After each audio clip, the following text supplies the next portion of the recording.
Here we are, Season 2, MindMomBodyRN. And today with us, we have Amy Johnson-Grass, who is the owner of Twin Cities Birth Center. And among many other things, will you introduce yourself? Sure, I'd love to. First of all, thank you for having me today. It's really fun to be here. I am a midwife. I'm also a naturopathic doctor and a licensed nutritionist, so I wear lots of different clinical hats. I'm a mom. I've got 2 kiddos. They're in high school. I've got a junior and a freshman. I'm a wife. I've been married 24 years this year, so time just really flies. And I also own Twin Cities Birth Center, so we're coming up on 14 years as the birth center in St. Paul. Yes, amazing. And fun fact about myself, Amy's birth center and seeing Amy online and stalking online really inspired me down the career that I'm in. You have always just been an inspirational powerhouse of a woman to me and what you've done. And so I'm so excited that all these years later, I get to have you on my podcast. This is big fan energy. This is awesome too, because just to see, it's so fun to see how you've grown. Mom, a huge podcast. This is amazing. Really? Thank you for saying that. But you really have been a big inspiration for me. Oh, thank you. And everything that you've done. And between so many presidencies that you've held and just being in charge of things. And you are just you get shit done. Thank you. And that is amazing. And I just want to give you cred for a lot of the inspiration of, and you do it with such grace. Thank you. And kindness. So I appreciate that. Yes.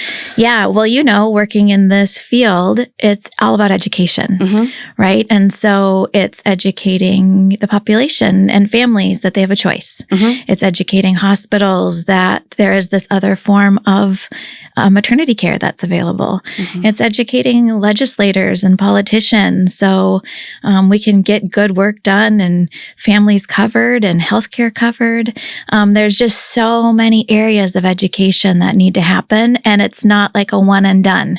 It's constant, right? And so I think that podcasts like this, being the birth center, being out in the community and speaking, that education piece is so important. Absolutely. And kind of like we were just talking about before, that's kind of why we do the podcast and have the YouTube, because we want to get this information just out there. I want it to be common knowledge that when a woman finds out she's pregnant, that she's people just say, are you going to birth at home in a birth center or at a hospital? Those are just, the 3 questions. So could you give us your momity? I'm really excited to hear it. I got a sneak peek of it earlier. Sure. So I mentioned my kids are older. So this was when my son was younger. He had to be in elementary school, probably around 3rd grade or so, maybe 4th grade. And we'd have this nighttime routine. He was never a really good sleeper, so I was the one to generally put him to bed. And we'd maybe do a story or we'd sit and chat, and I'd lay down with him for a little bit. And one evening, we had done our story and I was just laying down and he's like, Mom, I've just got a question. And I'm like, sure, buddy, what? And he's like, Mom, what's a dildo? And I'm thinking in my mom brain, I'm like, because we were literally, I'm closing the deal on bedtime, right? And for all the moms out there, you know what that means. And I was like, oh, that might be a good conversation for another night. Why don't we head to bed? Then, of course, it came up later. And, it did come up later. Oh, yes. Because, little boys at that age, I feel are so curious. Or maybe he was just because he didn't know what it was. And I'm like, oh, people must be talking about this at school or I'm like, where in the world, child? But I just thought it was so funny. And to this day, so now I can tell them as they're teenagers. Yeah. And they laugh and they laugh and they're like, oh my gosh, Mom. How embarrassing. That's the best. You don't have to share it, but I'm very curious as a healthcare professional, how you explained that to him. Oh, I just said it was a fake penis. Oh, that was easy. It was super easy. I'm super straight with our kids. Yeah. And we use all the vagina and penis and And I kind of make it into these little snapshots for our kids. So even if it's don't send dick pics. Yes. When we're talking about social media, I hope that was okay to say. Totally okay. when we're talking about like social media and all of these things, if I feel like if I had this half-hour conversation with our kids, it'd be like, okay, mom, whatever. But if you just do these little unexpecteds that they don't expect you to necessarily say, it's like, okay, mom, I've heard you say that like 10 times now. You know I'm not going to do it. I love that. No, that's a pro mom tip though, because sometimes they don't need the whole like story. Sometimes that's just enough. I have to remind myself of that. Yeah. I love that, Momity. It's a really good one. So can you kind of start out just talking about the birth center, what you do there, your staff there, kind of how things work? And then if you wanted to kind of like blend that into seeing a midwife as opposed to a physician. Yeah, I'd love to. So the first thing I kind of want to just put out there is the word birth center. Right? So there's lots of confusion. We see this for people coming into the birth center sometimes about what a birth center actually is, because hospitals now call their labor and delivery units birth centers. Right. So what we're talking about today is a freestanding birth center. So what that means is it is a place that you can give birth outside the hospital versus a labor and delivery unit more in a hospital, sometimes also calls themselves birth centers. Mm-hmm. So just to kind of make that clarification. So in a freestanding birth center, you receive all of your maternity care. So all of your prenatal care, you're there and for the labor and delivery, and then you do all of your postpartum care or after baby care with us as well. You don't need to see anybody outside of us. And a freestanding birth center is really appropriate for low-risk people. So it means healthy pregnancy, healthy pre-pregnancy, because that's most appropriate to be out of hospital, right? As those low-risk situations. And a freestanding birth center is a really home-like setting. It's kind of like having your baby at a bed and breakfast. But like, I guess I can speak for your breast center, your birth center. It is like the Ritz-Carlton. Like, it's beautiful. It is like, it's not just like giving your birth at a bed and breakfast. It's like nicer than that. Like, I think you have to give yourself more credit, but go ahead. Thank you. So it's a home-like setting. For the labor itself, you're able to do lots of different position changes. We want you to eat and drink throughout labor. You're really well supported. And you might be thinking as I'm saying these things, well, of course, wouldn't that just be the case, Amy? But it's not. And I think that's where a lot education is really helpful, is because a lot of times what I see women doing is saying, oh, I'm pregnant. I'm just going to go see the OB or the gynae that I've been seeing for all these years for my PAPs, and doesn't really give it much thought. But it is a huge decision about who you choose for your maternity care provider and where you're choosing to give birth. Because it means that you may be supported in a different way. You might be subject to different policies and procedures, either in the clinic or in the hospital, that you're just not aware of. And so those are the things that, that we talk a lot about. I would like to add into that just to give some perspective, I have said before, and to a lot of clients, that like, if you're married, as much research as you put into figuring out who you were going to hire to be your photographer at your wedding, you should be putting at least that or more into choosing who is going to take care of you for having your baby. Because just like your wedding, you want support, you want a good team. This is even more life-changing. This will stick out as one of the most profound moments of your life. So choosing your team for that is so important. It's like you said, a lot of women are like, oh, I'll just see my OBGYN. Are you just going to pick the first photographer that pops up on Thumbtack? Like, no, right. You want the creme de la creme. This is a big deal. Yeah. That's a great analogy, because everybody can relate to that. Yes. Right? Yeah. A lot of times what I'm seeing is as people do their research, they just feel this overwhelm. Because I always say a lot of times in our conventional medical world, it's not that providers aren't willing to answer questions, but you have to know the right question to ask. And that's really difficult in healthcare, period, but particularly maternity care, because we're not pregnant all the time. At the birth center, we recognize that there's a lot of information that we know is helpful. So we provide that information in your visits, and you don't have to come up with those questions. So you get that information, you get to go home and digest it, and then come back and ask more questions. So families at the birth center tend to feel more prepared for labor and delivery, for postpartum, for parenthood, because you've been given so much more information and the ability to digest that and then ask more questions. And your appointments are about 30 to 60 minutes with us. So it's a lot of relationship building. It's a lot of education. It's a lot of conversation. An average OB visit is 10 to 11 minutes. That's really tough because they come in, hey, how are you doing? Do you have any questions? Okay, we'll measure your belly. We'll listen to baby. See you next time. Maybe. Maybe measure your belly. And that's true. Yeah, that's true. I'm hearing more and more providers are not measuring bellies. So there's a lack of that relationship building, there's a lack of education. And a lot of times people go into their prenatal visits and they're like, oh, I had labs done, or, oh, they said something about this, but I'm not quite sure. And I'm not quite sure what they tested. They have just no idea. And it's such a lost opportunity to really help prepare families and people who will be giving birth and postpartum to be successful. I mean, we talk about all of the C-section rates and low birth weights and postpartum depression, all of these things that are happening in this country that I think could be prevented with a lot of education and just a little bit more time spent with people. Agreed. I want to give like a high point too of what you, or at least when I was practicing, did at the birth center. A week. They want to know a week of every meal you've eaten, everything you've put in your mouth snack-wise, so they can support you and not having that baby with low birth weight. And that time is carved out for you. So that midwife is not, you have that 45 minutes, you have that 60 minutes. So let's say you need a break from talking about being pregnant and you want to connect with that midwife as a person about her kids, about her gardening, about her whatever.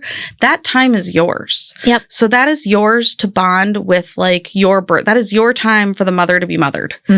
And also I would like to add in that Leopold's maneuvers, or what we say, like how we feel the baby in the body, they don't do that a lot with OBGYNs. And just that step of a midwife being able to show you, this is where your baby is. Your baby's head down. This is your baby's shoulder. The connection and so much more, the mind-body-baby connection that takes place in out-of-hospital birth, it's incredible. And I think it's because of that nurturing, of that connecting, of that, you know, this is really happening. Like this baby's here and we're here for you. And you do that beautifully. And I wanted to also add that like even questions like, do you have a car seat? Do you have a stroller? What are you planning on circumcising this baby? What are your postpartum plans? Do you want the gender announced? Do you want dad to potentially try and catch baby? Yeah. Do you want, and then you explain all the options. Like if you don't know, you don't know. You don't know that you have a beautiful tub you can give birth in. You don't know that you can have a squatting chair. You don't know that like you can give birth on the toilet and babies get caught on the toilet all the time. Yes, they sure do. And that's the value of those appointments that you provide is that like you get to know what your whole a la carte menu is. That's just true. The awareness of what's on the a la carte menu, like to know that, oh, I don't have to make this choice. You do a beautiful job of doing that. And it's really a valuable thing that midwives provide in general. Yep. I think that midwifery piece is huge. I'm going to round back because I said I'd tell you what the question was. Sorry. We got down a good path of information. The number one question to ask to start getting the information that you need is, what is their C-section rates? Yes. It really is. So Flutter by Birth did a really nice job synthesizing all of the data of the C-section rates for all of the Twin Cities hospitals for this past year. It's available. And there's other sources too, but I think they did a really nice infographic and super easy to just digest. Because research shows the number one determinant of if you will have a C-section or not is the facility that you walk into in labor. So I could be healthy, low-risk pregnancy, walk into 4 different facilities and have 4 very different experiences. that says so much to this research piece, right? And so in general, the average, I believe, C-section rate in the Twin Cities is around 31% right now. So about 1 in 3 women end up with a C-section. And so I would agree with that. Where I worked, Fairview Riverside, as a labor and delivery nurse for a couple of years, our C-section rate was over 50%. But we were a facility that we were taking all the triplets. Yep. We were taking, so that was a facility where, of course, it would make sense. The low-risk women didn't need to be coming to us, though, because then we saw every woman through high-risk eyes. Yep. And whether you're conscious of it or not, it's really easy to fall into that of you see everything as an emergency because you see so many emergencies. Absolutely. And I think so. In contrast, if you think about this freestanding birth center model, our C-section rate has been around 3 to 4% for the last 14 years. Yeah. And even if you match it for a similar population of low risk to low risk, those numbers are really similar, right?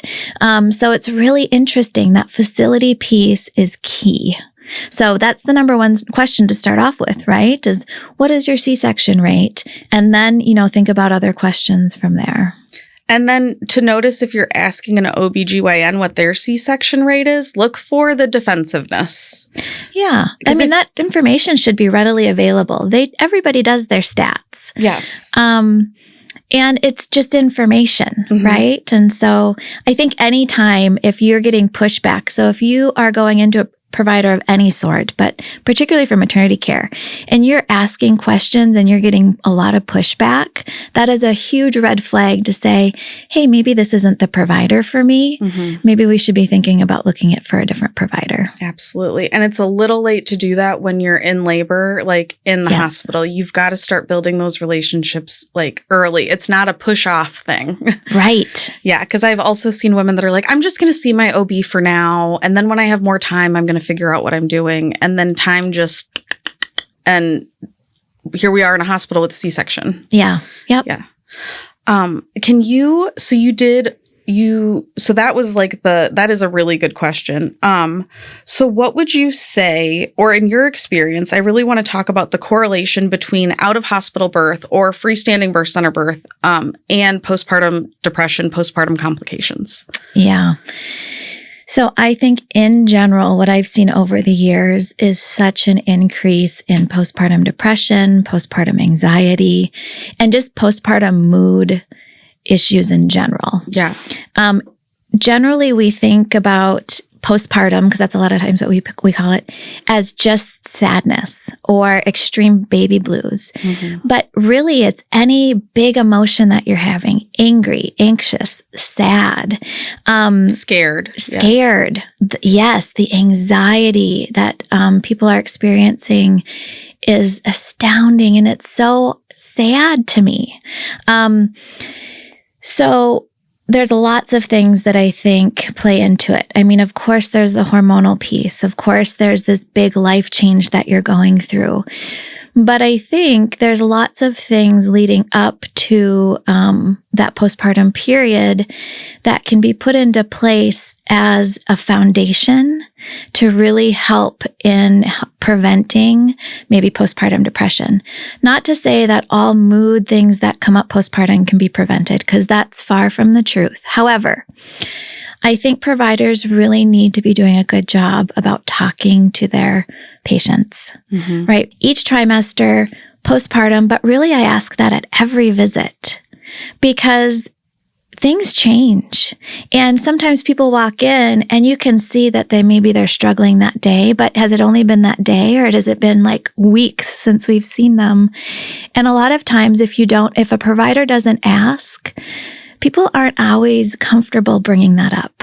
But when they're asked and that door is opened, even if it's not that visit and it's the next visit, they feel more comfortable saying, hey, I'm really struggling, I'm having a hard time. Yeah. So that's part of that, is relationship building. Part is really looking at some really basic labs. A lot of labs that I'm not seeing other maternity care providers necessarily routinely do, or take the time to have that conversation that you're really struggling. Hey, maybe we should just order some of these labs to get these things, make sure they're okay. If they're okay, great. And if not, well, we can supplement or do what we need to do to get everything in order and then see what's going on. The building relationships, so community is huge. Yeah. Finding like-minded people. Your village. Is huge. There's getting that relationship with your provider, I think, is really important for that piece. But finding your tribe and your community, I think, is so, so important because we lack community in our lives. Yeah. And then on top of coming out of this pandemic, everything's a little bit kittywampus, right? And everybody feels, I still think, a little disjointed. And so whether it's a yoga group or a parent group or a lot of people in our area in the Twin Cities, ECFE, early childhood family education groups are really popular. Don't La Leche League. La Leche League. Don't be afraid to show up to a group. Because I think that's the first thing, right? I don't know anybody. A messy start is better than no start at all. Yes, absolutely. And hey, maybe that first group is not your jam. That's okay. Move on. Try something else. But I think those things can really be helpful. And then the last piece I'm going to just throw out there is some supplemental things. So omega-3s are great for helping particularly postpartum depression. And so we talk a lot about what that can look like as far as supplementation. A lot of people hear DHA. DHA is one of those omegas, and it can help in the prenatal period, but not necessarily the postnatal period. I always think DHA is more for babies. It's good for their brain development. It's the EPAs that the pregnant people and the postpartum people need. And so a really high potency nutraceutical good grade fish oil is important. So things like Nordic Naturals, as it's a really easy brand to find, really clean, is a great option for those omegas. I love that. The things that I kind of wanted to go back to is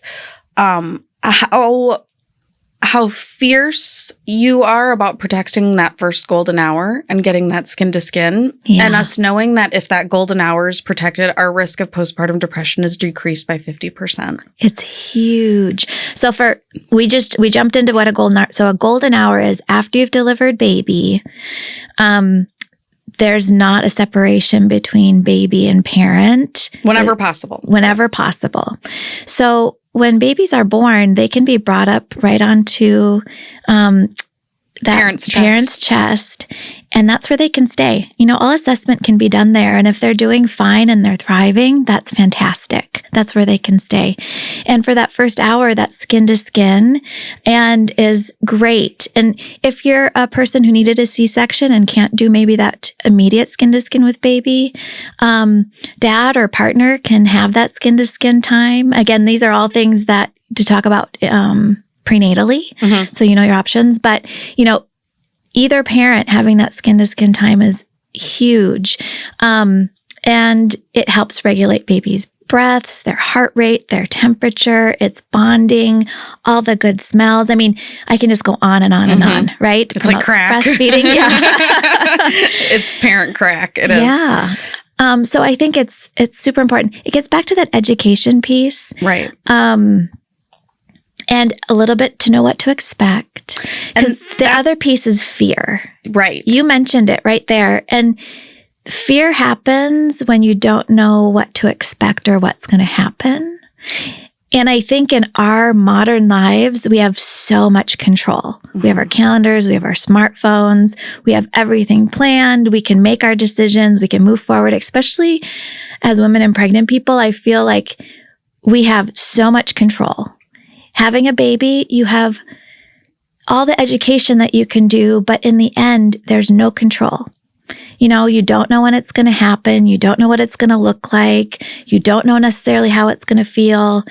And it's just this huge loss of control. And I think that piece in and of itself is a lot of fear. Right.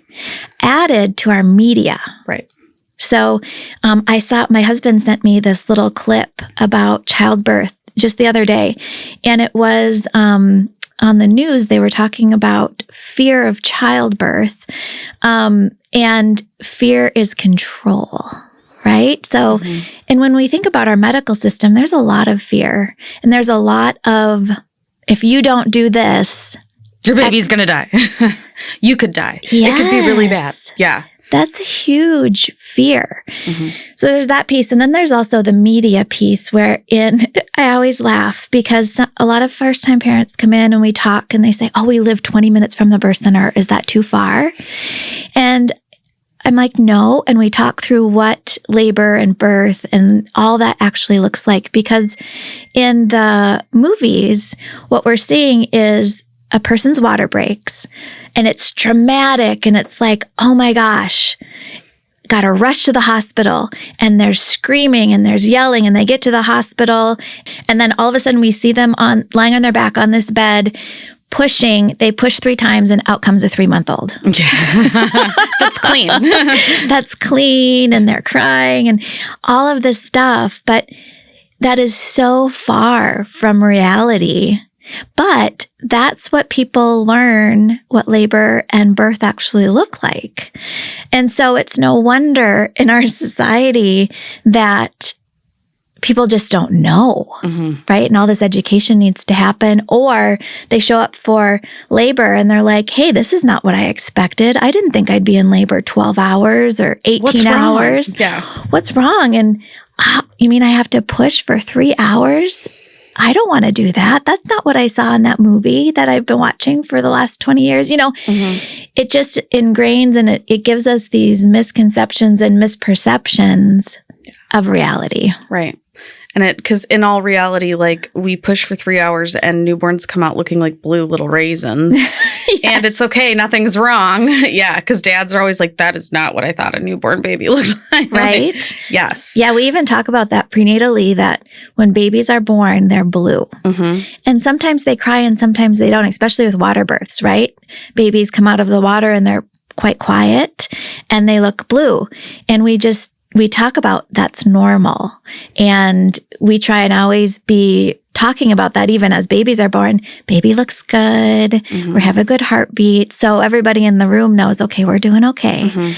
But yeah, again, that expectation and that realization. Yeah. So what I wanted to just add to that is emphasizing the golden hour, but also talking about how actually it's shown that education prior to delivery reduces trauma significantly, up to 70%. Because if we're in a room and we don't know what's going to happen to us, that's fucking terrifying. But if we have been prepped like a coach, and that's really what a midwife is a guide and a coach instead of like your boss of the situation. And if we know, okay, this is going to happen, and then this is going to happen, then the result of like the emotional, physical, all of those traumas are reduced. And that's such a big indicator for perinatal mood disorders is trauma. And I think that's why you see a lot of mamas or parents second time, third time around, because they know that they don't want to do that again. Yeah. Yeah. I'll never forget. We had a family come in. This was a number of years ago. It was their 4th. They had their prior 3 children in the hospital. They found out about the birth center. We were fairly new then, so it was an option for them. And they came in. Everything was going great. We got the mom settled. When people come in, we do vitals. We listen to baby. Kind of bug everybody for that first 15 minutes, and then we labor. Right? So she decided to get in the tub. The midwife was sitting next to her right outside the tub. The dad was sitting, there's a couch next to our tub. And we were chatting, right? And she was doing her contractions about every 3 minutes. And it was just everything was going the way it needed to be.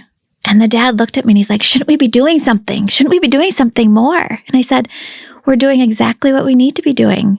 She's doing good. Baby's doing good. But when there are 3 prior deliveries and labors, they were in the hospital.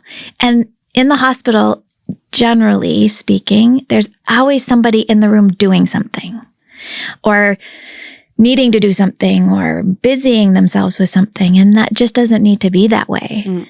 And so shortly after that, it was surprising, I think, to him was, she was like, oh, you could hear that the sounds she was making with her labor were changing, and she was getting to feel a little pushy, which means baby was on the way. And it was very peaceful. There was no rushing around. There was no big lights. He helped receive baby, and it was really beautiful. And afterwards, he was just kind of in awe. He's like, I had no idea it could be this way. Yeah. Yeah. Those are the stories that like, I can't speak for you, but for me, like that's what keeps me in this work, because like to be able to help more families have that gift is just, it's everything. And I could just say so many stories like that. And it's what keeps us as birth workers going for sure. But to give people that opportunity to have that experience is life changing. Birth is life-changing for people.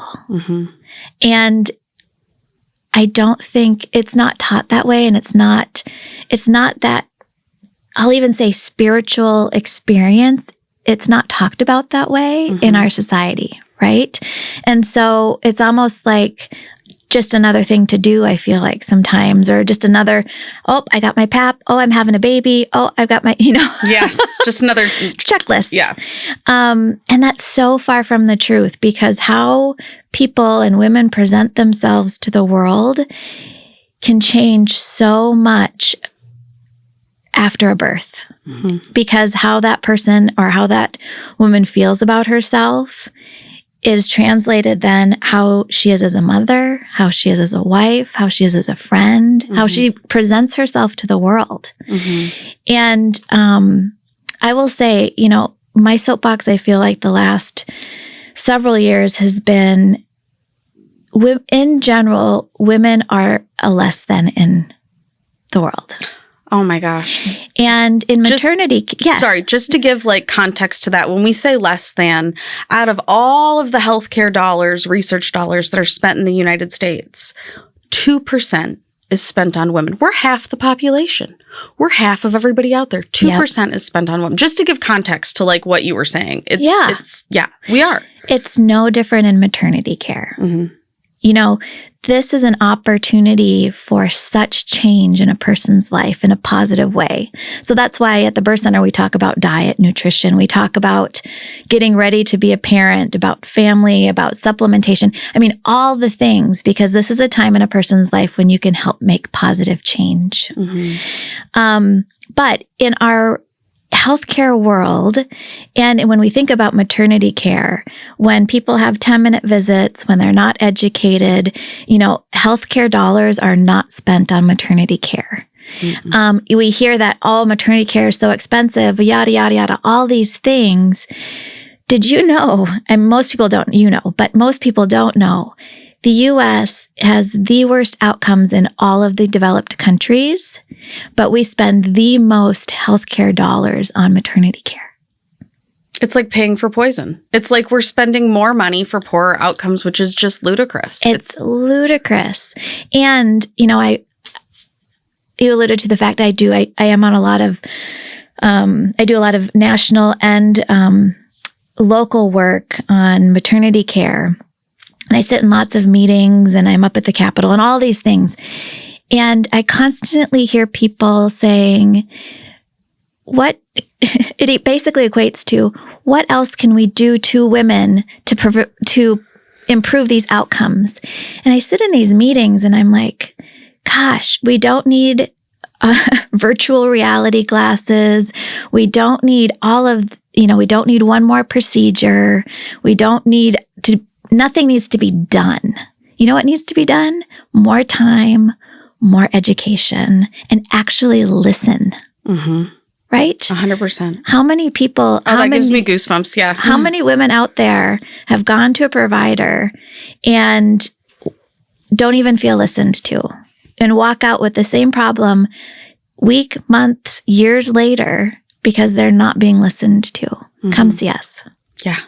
Really? We do women's health. We do well person care. It's astounding to me. Providers just need to listen. Right? So, anyways, so I feel like this less than idea, because what if men were giving birth? How would that look different? That is so wild to think about. I think I did hear, okay, this is maybe not as appropriate, but I did hear a thing one time where it said if men could get pregnant, abortions would be a drive-through procedure. Sure. That perspective would definitely change. Yes. Right? So there's lots of change that needs to happen. But there are, like you said, it's education. There are options out there. So really, really do your research. Okay, I did have some listener questions for you. Before that, my last question for you were, what do you just see, like just off the cuff, that partners can be doing more to support their partners or women or wives, whatever, during pregnancy? Like, where are the areas that you can see, like maybe top 3 where you can see dads need to step up? Yeah, that is a really good question. So I think the number one thing couples can actually do together is prenatally somehow take a postpartum class that will prepare you for those first 2 to 4 weeks. Mm-hmm. I'm not sure what's in the community, I'll be honest. I know as part of the birth center and part of your care, we do what's called an early home care class. And it teaches you all of the things that you need to know for those specifically first few weeks postpartum. But what it does is it talks about not only what to anticipate with baby and, you're actually going to be bleeding for, these next couple weeks, and this is what to expect. But it's even doing things like we do a bit of an inventory now where couples sit in the class and it gives them an opportunity to have a conversation about expectations. I love that. That's the number one thing is I don't think even for labor, for pregnancy, for parenting, having, even if it's a brief conversation or several brief conversations about expectations, it's huge. Mm-hmm. Because what you might be thinking and what your partner might be thinking are 2 very different things. Mm-hmm. So having that piece and then preparing a little bit. So having meals in the freezer. And they sound like simple things, but they go a long way. We talk lots about snack baskets. So whether you're bottle feeding or you're breastfeeding or you're pumping, having a basket next to the area that you're going to be in with snacks, huge, because you need to be eating. That's the number one thing I ask postpartum. Are you having at least 3 meals a day? Because it's not that, because it's not that food's not maybe available. It's the fact that the day goes by and all of a sudden you're like, oh my gosh, it's 4:00 and I haven't eaten. Because people think they're going to have all of this time having a newborn. You have no time. You have no time. No time. I mean, just a shower and a hot meal a day, what that can do. Amazing. Yes. And then I think too, this sounds funny, but limiting visitors. Mm-hmm. Because especially just maybe that first week or 2, because visitors come over and everybody gets worn out, right? Because it feels like that entertaining has to happen. Mm-hmm. Or if you do have visitors, have a list of things that they can help with and say, hey, great, we'd love to see you for 15 minutes. Then please also pick one of these tasks to help us out with at the house. And mom shouldn't be asking those and creating those lists. That is a dad thing. That is a dad stepping up and saying, I'm going to that is your role, is to protect this new unit. You're part of this unit, but to be fierce about like, I am not going to let like my wife get emotionally drained. I'm going to protect the sacred time between baby and my partner. And that is, dads like a job. Yes. And that's a good job, is for you to just be fierce in protecting this time and keeping your family fed. They're good at that if they know, Yep. I love that. I really do. And I think too, I just was reminded this past week, I did a number of postpartum visits, but one of them in particular stuck out in my mind. It was a family, it was their second. The mom and the dad both came into the postpartum visit, and I was just checking in how the transition was going, how everybody was doing. And we ask, right, how the siblings doing, how mom's doing, how dad's doing. And the dad shared how difficult it was to transition from working full time, and then he was going to be able to be home for several weeks, transitioning to being an at-home dad. And the comments that he made were, gosh, I just don't have time to eat, and I don't get in a shower, and, those sorts of things. And I was trying to watch the dynamic that was happening between them, because this is a mom's life 24/7. And this was their second. And so I was kind of trying to read her to be like, how are you doing with the things that he's saying? Because it's a very real experience for him. And it is a big transition for him. And I'm not discounting that at all. But this is what your life is every day. And I'm guessing the way that this conversation is going, not acknowledged. Right. Right. And so I think sometimes that acknowledgement on both parts, but that acknowledgement of that realization of, wow, this is tough. Without even having to change, it makes such a difference just to be like, you are superwoman. Yes. Like, I'm exhausted. I don't know how you do it. I continue to be impressed and amazed. You know, even if you can't, like, yeah, it's a big transition, but don't make it about yourself, right? Yeah. Like, you've been doing this for so long, and I just have had a taste of it, and you're incredible. You know, even just, that acknowledgement of like what her experience is and what she goes through, and that life's fucking harder for us than men. It just is. You know, like, I go on a business trip and my husband's left with like 2 out of our 3 kids, and I come home and he's just like, this is a lot. Like, yeah. And I'm like, I know, but he does a really good job of being like, I'm really happy you're home because this is a lot. And I, you know, even when I just feel acknowledged, like, I know that I get more sleep than you and you're a rock star. Like, it's huge. Our relationship is so much healthier because of it. Yeah. Yeah. That appreciation, the acknowledgement, bringing food. Bring always food. Just always food. Bring food. Midwives love food. Birth workers always need food. We always need food. And especially the moms. Yeah. Especially the moms. And then I think too, the last thing is just not forgetting about the mom. Right. As soon as babies come out, you see the shift happen immediately. And which is fine. There's, you know, this whole new beautiful little being. But as the person who just gave birth and going into postpartum, and they're going through a huge transition as well, their bodies alone and hormones and all of the things that, don't forget that there's still mom there too. Their only job is to be nurturing that new little life, and everyone's job around them is to be nurturing mama.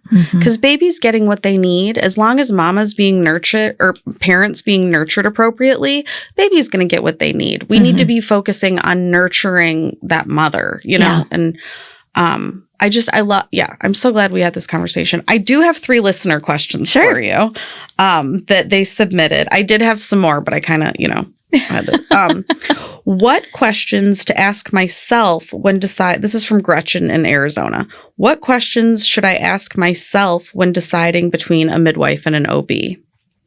Like the internal questions of really deciding where the right place for you to birth is. Okay. So I'm just going to give you a statistic. 80% of people are low risk. I'm just going to let that set out there. I think you should say it again. 80% of people are low risk. That means 80% of the population should be seeing midwives. OBs are technicians. They are there for high risk. They love surgery. They want the complicated cases. They are not the appropriate providers for boring old normal. And it's not boring. But that's kind of that idea. Like it should be boring. Boring is good. Midwives are the correct provider for low-risk people, period. And when we think about midwives, they do more education. In general, they do spend more time with you. They are with you more. And they are experts in more of the normal, right? And so that's kind of what I would think about and kind of reframe the thinking in general. Is if you're high risk, then an OB or maternal fetal medicine is completely appropriate. Those then are go the to providers. Riverside. If you're low risk, then really think about midwives. They provide they provide standard maternity care. You're not missing out on anything. You know, I think too, different parts of the country, you know, a lot of times we're just educating what a midwife is. Right. Because midwives sometimes are thought of, well, aren't you a doula? And so sometimes we hear that. Sometimes we still have this stigma of decades ago of, gosh, aren't midwives hippies? Or witches? Or witches? Or, gosh, every once in a while I still hear, I just expected you to have a long skirt and wear Birkenstocks. Yes. Like we're straight off the farm, right? Like just channeling our inner Ina May, like full on. I'm like, nope, we're maternity care providers, and I own a lot of pantsuits. Right. So, yeah. So what I think that you did a good job of answering this, but this is from Susie, who's nervous about, like, this is contrary to what she's heard of before. And her question is, how often do we get to see each other in pregnancy? Which we talked about. You get way more time with a midwife. And also, do you do the regular ultrasounds? Yeah. So in our facility, we do. You see us for everything. Really, everything's under one roof. So you come to us and we do all of your labs. You can do your ultrasounds with us. But as far as what a prenatal schedule looks like, we see about every 4 weeks until about 20 to 24 weeks. Then we see you every 2 to 3 weeks until about 36 weeks. And then we see you every week until you deliver. Mm-hmm. So in the beginning, sometimes your appointments with us are about an hour. They're a little more time intensive, but there's a little bit more space between your prenatal visits. And so sometimes we give you things to read or things to think about, or maybe, hey, this is a great time to be doing X, Y, and Z to get ready for baby or labor or whatever it is. And then when we start seeing you more frequently, I mean, that's when your pregnancy really starts to just fly by, right? Then your appointments are 30 to 45 minutes. And then we're checking in on you and baby, making sure things are doing good. See if you've got questions. And then we go from there. Awesome. And then our last question is from Megan, and she really wants to do a birth center birth. How do I get my partner on board for a birth center birth? Yeah. So in birth centers, generally they either have tours or complimentary consultations. And I would encourage you to sign up for one and just come in and bring your partner and learn. Ask questions, see the facility, meet the staff. A lot of times that goes a long way. And then you get to see how you feel. You get the energy of the space, and you can see, like, do I see myself having this beautiful birth experience here? Whereas at the hospital, you have no idea what room you're going to be in. You don't know what it's going to look like. Right. Just feeling the energy too, I think. And so it's huge. And really encourage your partner to ask those questions. But a lot of times in our consultations, we'll already talk about what complications most arise and, what that means if you don't deliver at the birth center or C-section rate, because it's the safety piece generally, right, that all the questions are about. And then we offer research, right? And so really all the research shows it's as safe, if not safer, to deliver in a freestanding birth center than in the hospital. Mm-hmm. And so sometimes for those people who are really research-based, the research helps. Sometimes people don't want kind of that confrontational piece right off the bat. And so there's that movie out there by Ricky Lake, The Business of Being Born, which I think is a really nice jumping off point. It is. It's an oldie goodie, but it's a good. Yeah. And the reason I continually go back to that is because whether it's your partner, parents, friends, sisters, whoever who are skeptical or just don't know, you can send them a link or say, hey, this is on Netflix.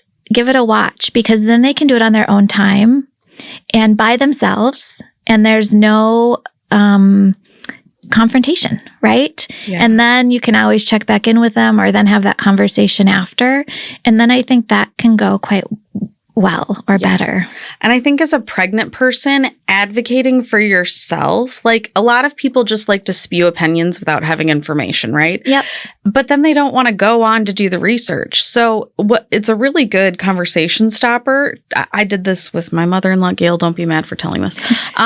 She was really nervous about me having an out-of-hospital birth, and I purchased her a copy of The Business of Being Born. Yep. And I said to her, okay, like, and then she would keep getting nervous about out-of-hospital birth. I'd be like, did you watch that movie yet? Because I don't feel like you're informed enough to have this conversation with me until you watch the movie. She never watched the movie. Never talked about it again. There you go.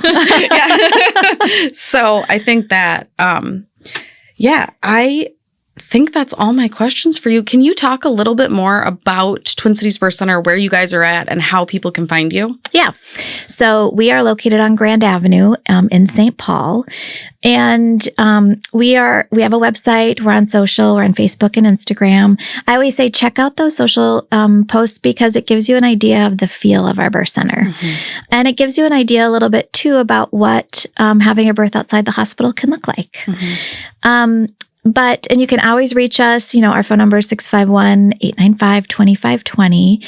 And we do one-on-one consultations. We do tours.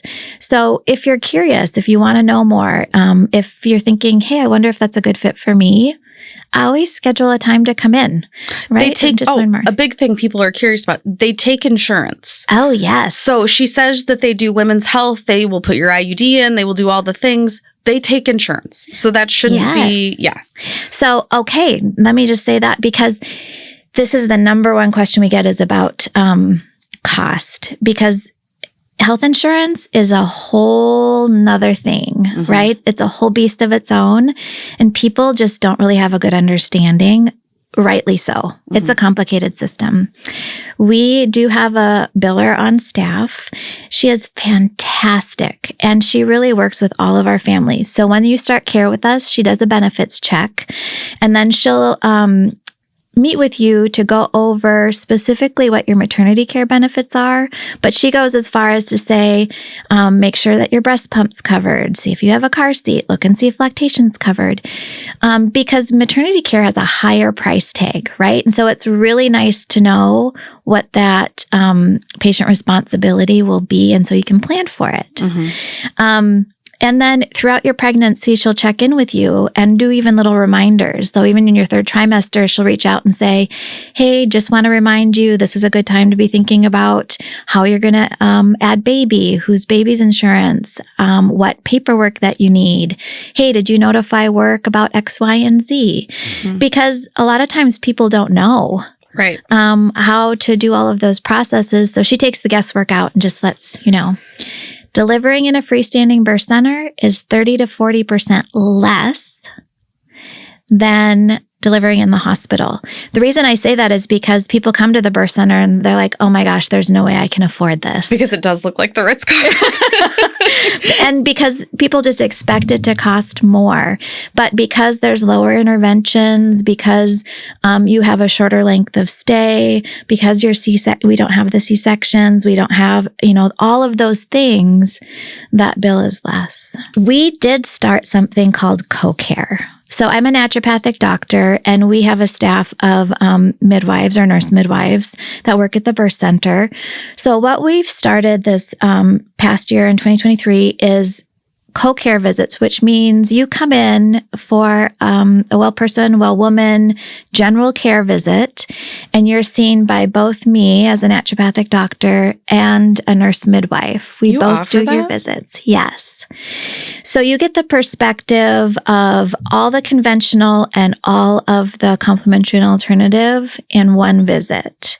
So we can talk about diet and lifestyle changes, herbs, supplements, specialty testing, especially, I tend to specialize in food sensitivity and allergy testing, all the way up to if you need labs and, imaging or whatever. Oops, I'm sorry.